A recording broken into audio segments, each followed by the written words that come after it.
everybody. This is Mike Feldbauer coming to you from the Flagler Voice Podcast Studio, currently being powered by the U.S. News and Entertainment Network. And today, our guest in the studio is Robert. And Robert and I both think this is Robert's 7th episode with us. We're happy to have him back because every time he comes on, we learn a little bit more about the world of recovery. We hope so. So, Robert, say hi to everybody. Good afternoon, Mike. It's good to see you again, and it's a good day.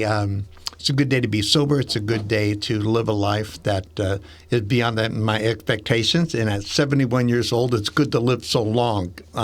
There was a time where I didn't think that I was going to make it past 32, and yet here I am at 71 years old, and that's quite the miracle.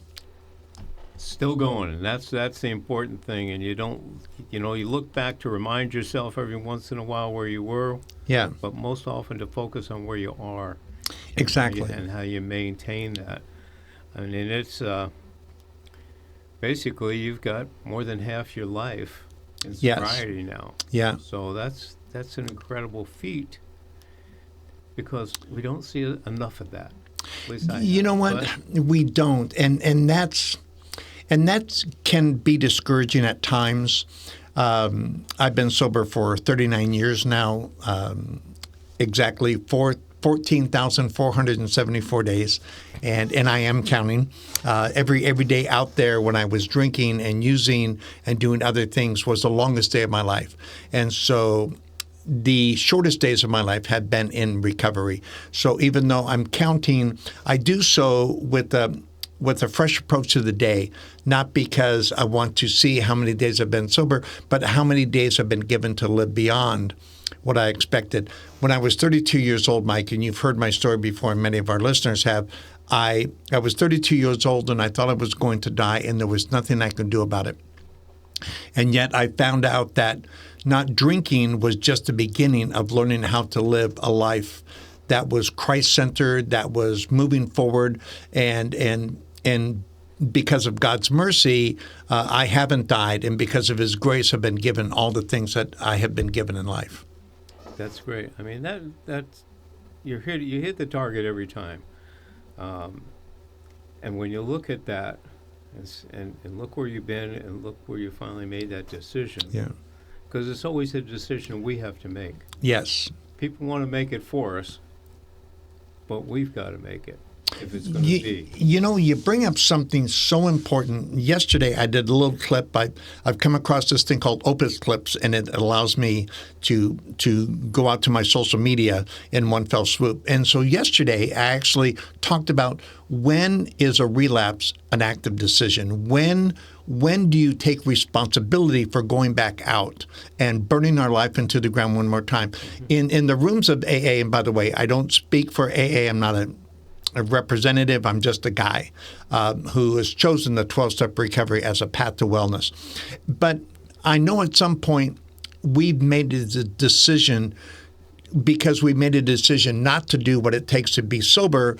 Therefore, I'm making a decision to go get drunk, to go get high one more time, to burn my life into the ground. I'm actually making a decision. A lot of times in the rooms of recovery, it's a relapse, it's a slip, it's an oops, and it's not. It really isn't, because I'm making a decision to go do something negative instead of doing something positive. Exactly. So what were your motives, your primary motives, to get into what I call the world of recovery back 39 years ago? You know, what did you have to rely on most to stay in that? What it graduated the more I became accountable to my recovery. At first, as I just stated, I was going to die and there was nothing I could do. So initially, it was to save my own life. I went into treatment. And then I saw people, Mike, who had jobs. I was unemployable at the time. They had relationships. I was at the end of my second marriage. They had family members who invited them over. I saw these things happen. The law wasn't looking for them. They had a car they were actually making payments on, not trying to hide it from the repo man. And I saw all these things that were going on in life. I thought, I want some of that. There's more to this whole thing than just not drinking. And fortunately, in Las Vegas back in 1986, I was introduced to a group of people who decided that not drinking wasn't enough. They set on a journey to better their lives. And so I started doing what they were doing. And gosh, Mike, my life got better and better. And then I got addicted to my life becoming better. And I wanted to see what I could do each day to increase my living rather than contribute to my dying. Yeah, well, we know too that you get to a point, and maybe that was at that time, that you knew if you didn't do something, you were going to die. And Yes. you weren't interested in dying, and then you start getting into the sobriety of it. At what point in time do you start really looking into the cause that got you into it? You know, so you don't go back to that. The steps of recovery do that with you or for you. If you're going to work the steps, you have to look at those things. You have to take, in step 4, we take a fearless and moral inventory of ourselves. We look at ourselves, of our relationships, and obviously we look at our current relationships, but we look at the mindset that allowed those relationships to occur. When I take hostages, when I would hold people to my emotional baggage, and try to make them responsible for me, I had to look back. Where did that all start from? And because if we don't undo the past, our future is filled with it. Stephen Covey I'm a great advocate of Stephen Covey and the things that he talked about as far as paradigms go. Every major scientific breakthrough came from a break with. So I had to break with my past way of thinking that was the cornerstone of all my relationships, whether it was work, whether it was physical, whether it was familial, no matter what it was, friendship. I had to see why I was taking those people hostage. Why was I be willing to be a hostage?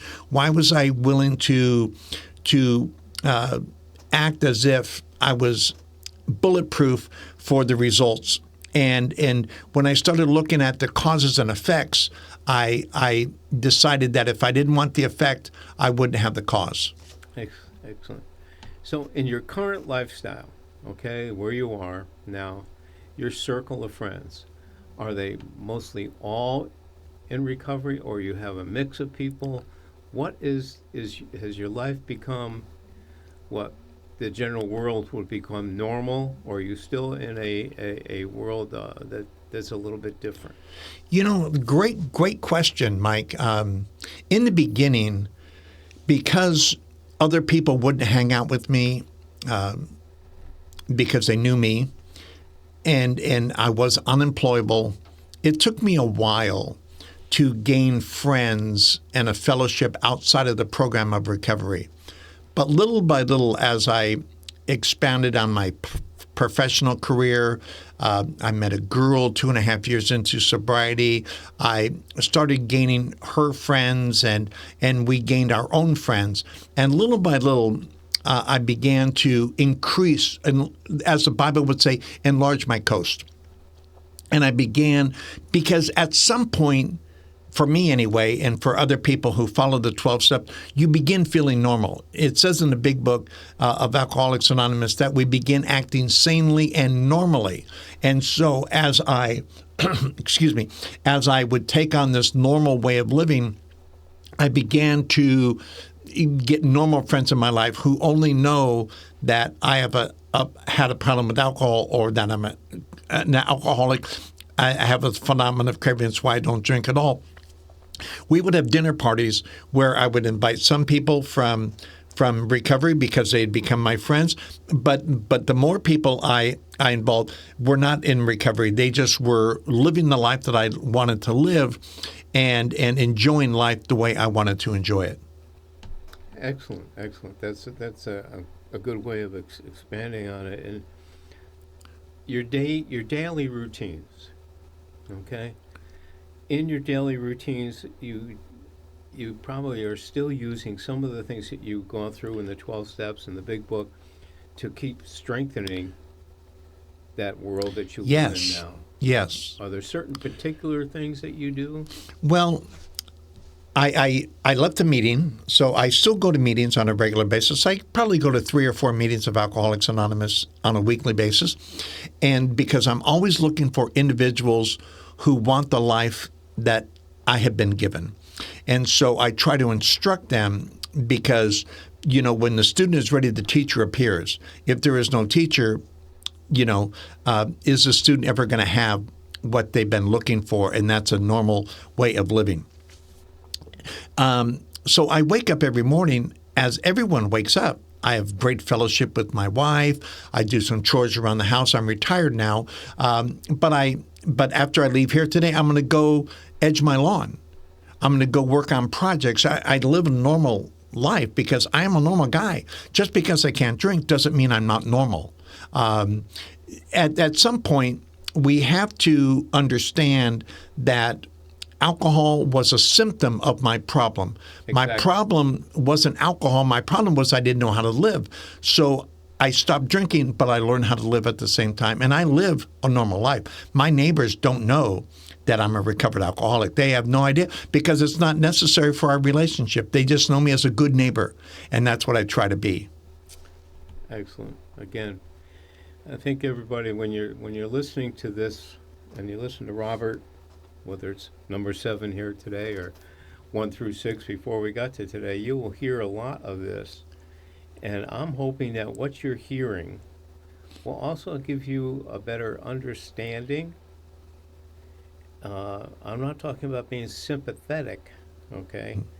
But we have to understand what people go through in life that causes certain things like addiction. Yeah. Okay. And I say it every time we meet.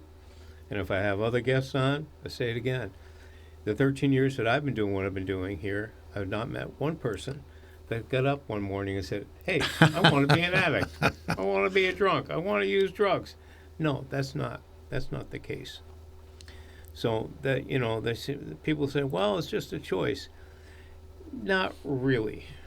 The pressure to do what you do, and then you make maybe a bad decision to do it. Yeah, that's a little bit of a choice, but the choice was not to become an addict. Right. That wasn't part of what you were doing. No, it just happened that way. Zig Ziglar, one of the greatest motivational speakers of all time, he said, and I extrapolated this over to recovery, Mike. He said, if you're born poor, it's not your fault, but if you die poor, it is. And so I didn't ask for this phenomenon of craving. I didn't ask to have this addiction, but I do.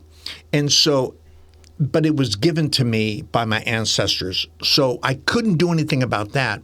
So if I'm born alcoholic, which I believe I was, it just took alcohol to activate it. But if I die an untreated alcoholic, that is my responsibility.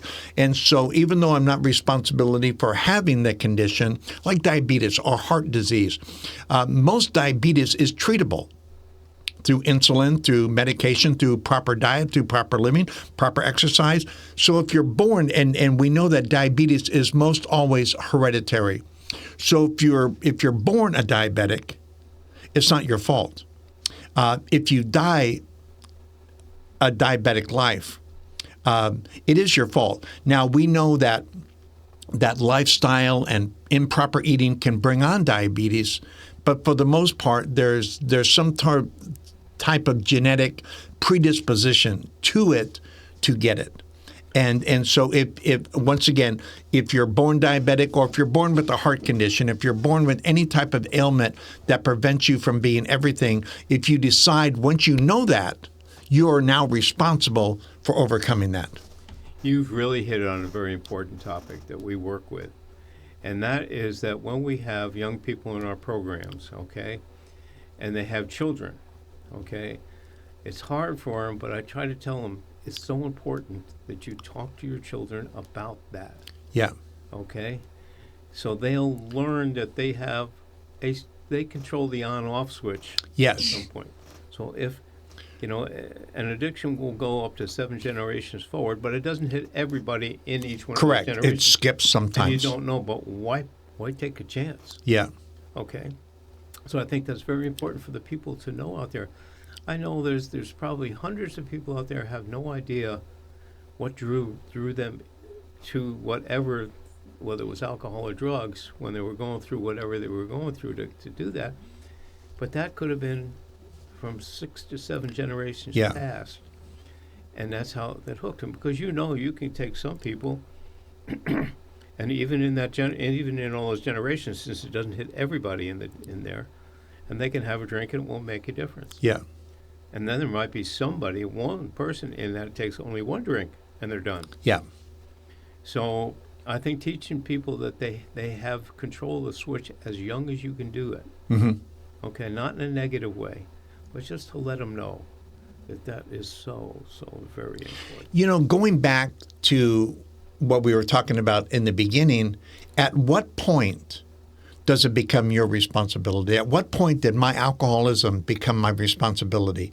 Now, obviously, people were pointing fingers at me when I was rather young. Robert, I think alcohol and drugs and other behavior are in your way. We can't be friends with you. We can't hang out with you. We're going to pick our spots when we invite you. Relationships I couldn't be in, jobs I couldn't have. At what point are they right and I'm wrong? At what point is there enough evidence to convict me of something that's been obvious for a long time? You work in the jail system a lot. You work with a lot of repeat offenders. At what point does the judge just throw up their hands and say, I've given you so many chances? The judicial system does not allow me. I'm going to have to lock you up. And we could say the judge was unkind, the judge was unfair, the law was this. But at what point do I have to take responsibility for myself in order to make that life change, and not only make it change for the moment, not only make it change for the heat to get off me, but is there really a life change? Stephen Covey, once again, talks about the law of the harvest compared to the law of the school. The law of the school, I'm learning just to learn. I'm learning just to get a grade. The law of the harvest mandates that I take care of the crop throughout. If I'm expecting a harvest, I must plant, I must water, I must cultivate through the whole way through. And that's what we do in recovery. I do steps 10, 11, and 12 on a daily basis. I'm always looking to take my own inventory, and when I'm wrong, I promptly admit it. I go to God, my higher power. In this case, it's Jesus Christ, because I am a Christian, and then I go to help somebody else. It's never about me. The only reason I get better is to help my fellow man. Jesus even said, if you want to be third, if you want to be first, you have to be third. If you want to elevate to me, then you have to be selfless. And I win as a result of that, but I'm not doing it so I can win. I'm doing it to help another person, another opportunity to demonstrate what has been done through me to help somebody else. And I've seen that time and time again in our programs, that those who get into the program, and we do require community service, okay? Yes. But those who get into it and are not doing it just because it's required, okay, because they're giving back, they're seeing the benefits. They can feel it. Yeah. And they know that's a positive thing. And then those people that we see doing that often, after they graduate the program, we don't see them in the same way that we used to see them. They're not ones that are coming back, as you say. They're not the repeat offenders. And well, you and I are both Christians. We believe that we're told we're supposed to be servants. Yeah. Okay. So when we're serving in the gifting that God has given us, and they're not all the same, that helps us get through all those things. Mike, even if a person's not a Christian, every monotheistic religion of the world, every approach to a God-centered way of living requires me to become less and others to become more. I need to break free from my selflessness and self-centeredness, which gives me permission to do whatever I want when I want. The alcoholic and the drug addict is guilty of saying, my addiction is only hurting me. it says in the Big Book of Alcoholics Anonymous that selfishness and self-centeredness, we believe this is the root of all of our problems. So until I was willing to look at me, I wasn't going to view you any differently. But until I viewed you differently as a person that I had harmed. We were talking about this today. We were talking about step 9. And step 9 in the program of recovery is made direct amends to such people wherever possible, except when to do so then injure them or others. It's an amends step where I have to go and say, I'm sorry that I harmed you. I'm sorry that I lived a particular way. I'm sorry that I brought this on you based on different relationships, different, whether it's an employer, whether it's a family member, whether it's a friend, whether it's a significant other. We have to say we're sorry because we did these things to those people. It doesn't matter what they did. It doesn't, because that's their side of the street. We have to clean up our side of the street in order to break through that selflessness and self-centeredness, which is a preventative. It keeps me. It's like a fence. As long as I think it's about me, it's never going to be about we. I gotcha. The other thing that kind of relates there, and people have to separate a bit, is that when you get into the world of recovery, particularly in early stages, you do have to concentrate on yourself. Yeah. You have to realize what you're talking about, that the goals are to Yes. you're going to get there. But you got to concentrate on yourself. You got to make so your decisions become based on that.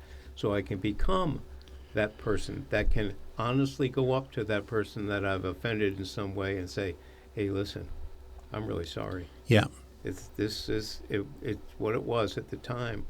I know I heard a preacher once, and I might have mentioned it before. He was on TV in a large church, and he said he must have known, obviously, that he had people in his congregation that are going through this. Mm-hmm.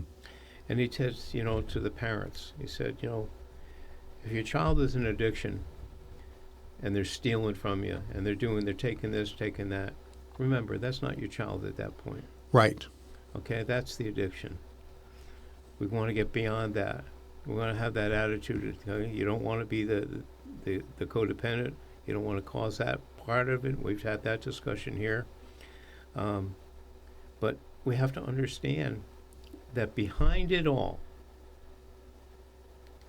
in every person that's in addiction, whether it's drugs or alcohol, there is something inside that has caused that they use that particular drug or alcohol as a pain reliever.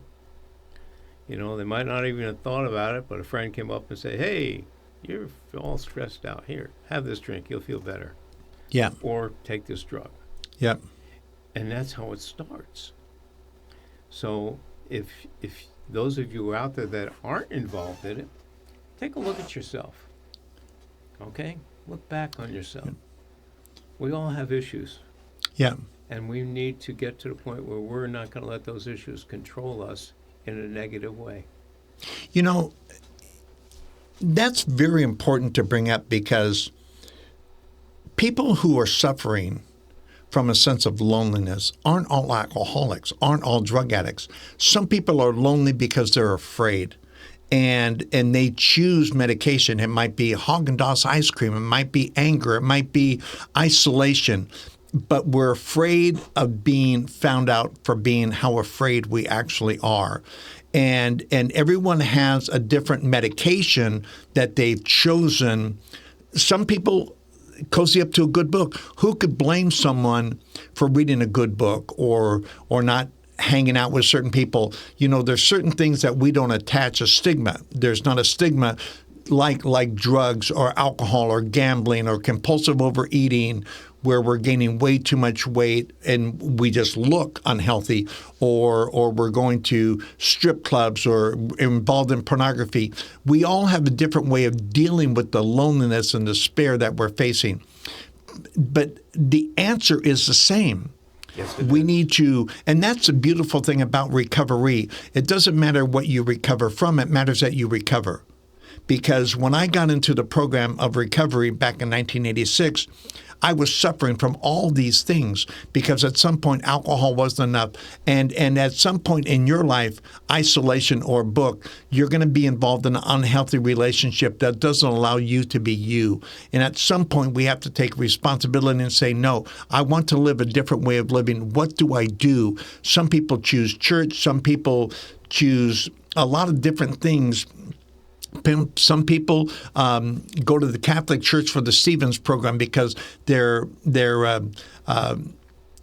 devastated by loss that has occurred in their life, and they've never learned how to reconcile or share that loss. They just cannibalize the loss, and it makes them feel worse about themselves than they already would have. So we're not talking about necessarily addiction from alcohol as we are addiction to not feeling good about who we are and not willing to take the steps to break free to become the person we've always wanted to be.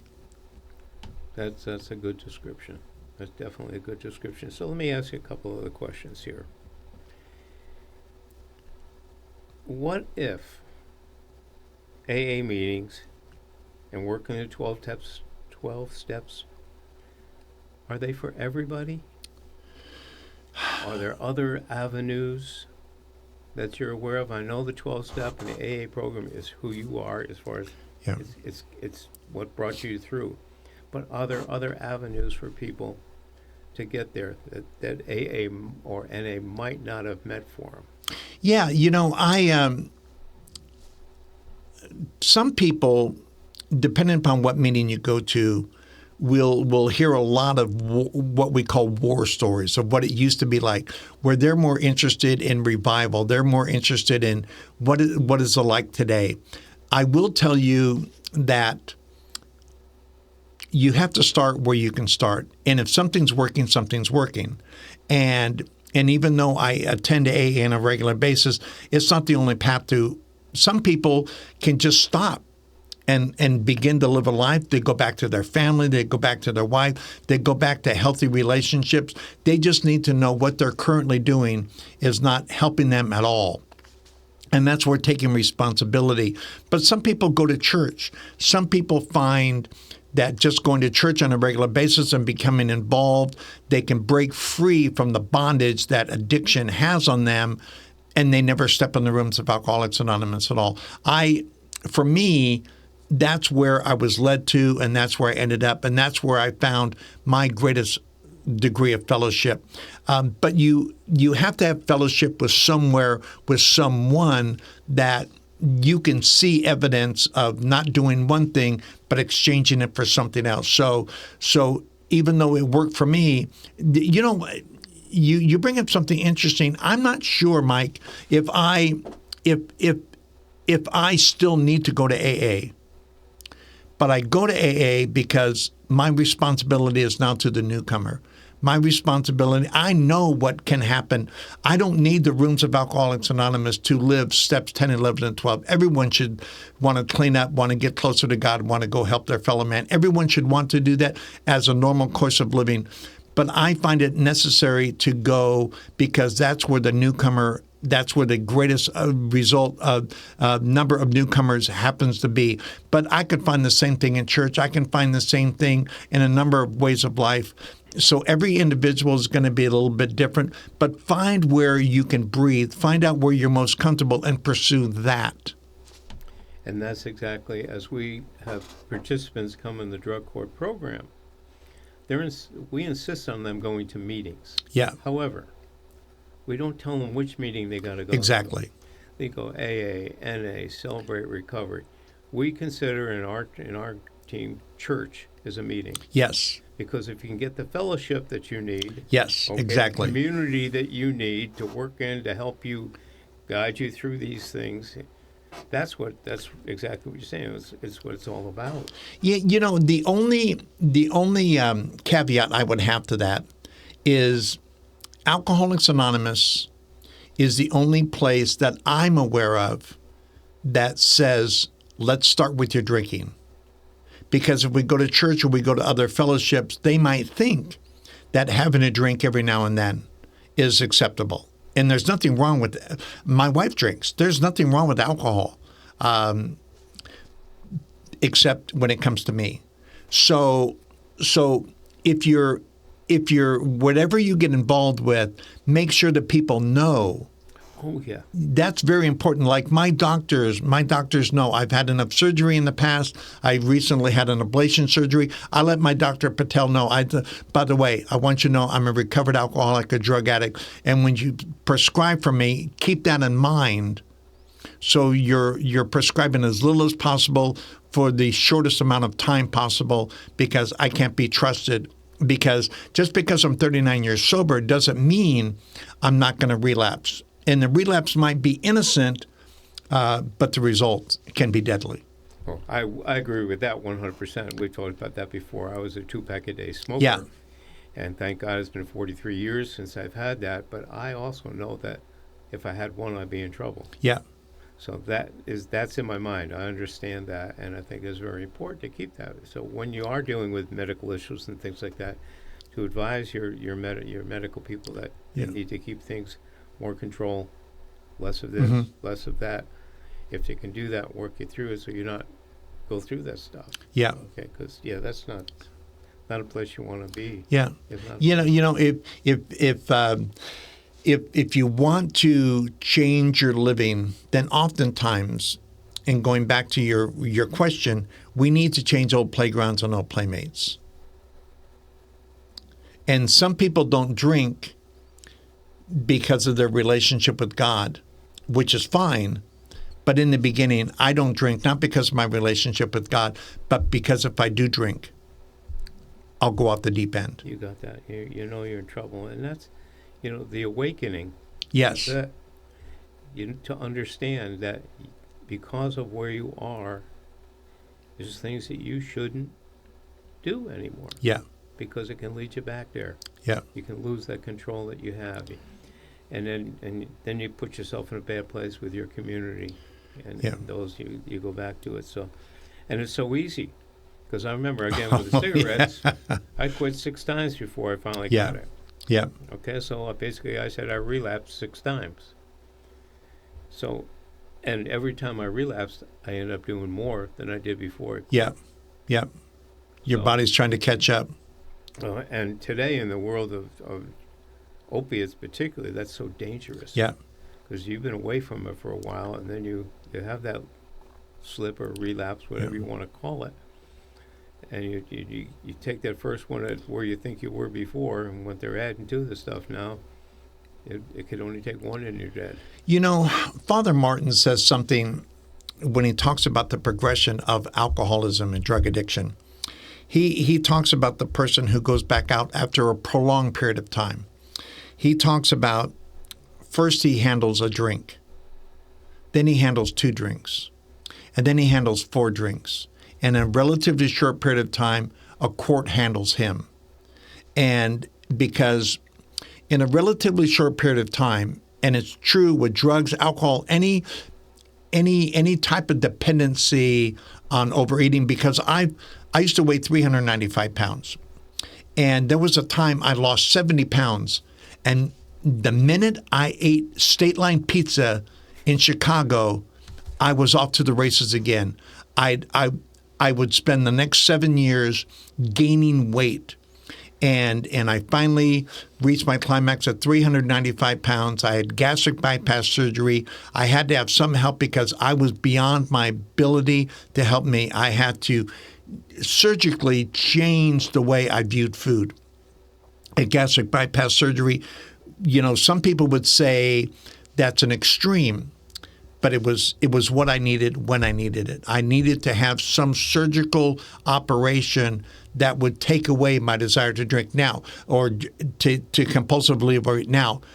Today, I weigh 216 pounds, but I kept that weight off by learning how to eat properly, and not only the right foods, but the right timing of the foods. We had a conversation last night. Someone asked me, hey, I'm going to make this for dinner. I said, no, it's past 6 o'clock. I don't eat that past. I make an active decision to stay healthy. I wake up in the morning. I eat properly. I prepare my own food. I make an active decision to stay healthy because I'm never going to go back there any more than I would ever go back to having that first drink. Because I know what that first drink, what that first taste of that cookie at 10 o'clock at night will do for me. Oh, yeah. I've worked that road also myself. So it's incredible. I'm sorry to say that we've come to believe it or not, how fast this time flies by. It does. It always flies by with you. Gone, and I don't care because I've pulled buttons here. We've gone overtime. And I get hooked into these topics and the conversation to get a better understanding because, with what I learned from you helps me with the people that I work with. Yeah. And that's a key.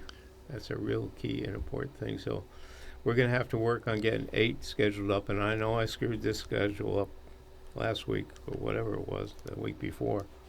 But we're going to get back on track here. So I thank you again for being with us today. It's my pleasure. And we look forward to having Robert back for number 7. So everybody, again, this is Mike Feldbauer, the Road to Recovery podcast, coming to you from the Flagler Voice Podcast Studios, being powered by the U.S. News and Entertainment Network. Come on back and see us again. We will be out on Thursdays. Have a good day. Bye-bye. I appreciate you handling the questions.